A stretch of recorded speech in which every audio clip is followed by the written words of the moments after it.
নমস্কার। উত্তর পশ্চিম কোণটাকে আমরা বলি বায়ুকোণ। এই বায়ুকোণে যদি অগ্নি বা অগ্নি সংক্রান্ত কোনো দ্রব্য রাখা হয় তবে বায়ুর সংস্পর্শে সেটা বৃদ্ধি পেতে থাকে।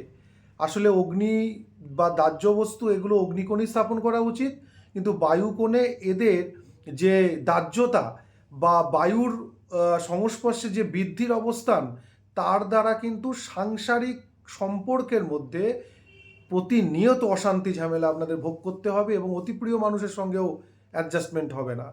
ঠিক একই রকমভাবে নৈঋত কোণ, যেটা দক্ষিণ আর পশ্চিম, সেই নৈঋত কোণে যদি কোনো জল অথবা রিজার্ভার এগুলো রাখা হয়, তাহলে কিন্তু ওই কোণটা থেকে দিনের শেষে যে অতিবেগুনি রশ্মি ওখান থেকে বাস্তুর মধ্যে প্রবাহ ঘটে, সেটা জলের মাধ্যমে কিন্তু স্টোর হয়ে যায়।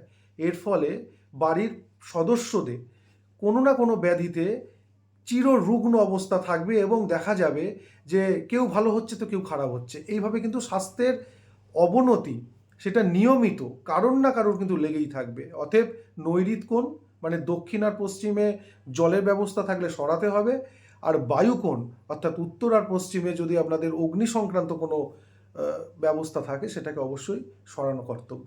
নমস্কার।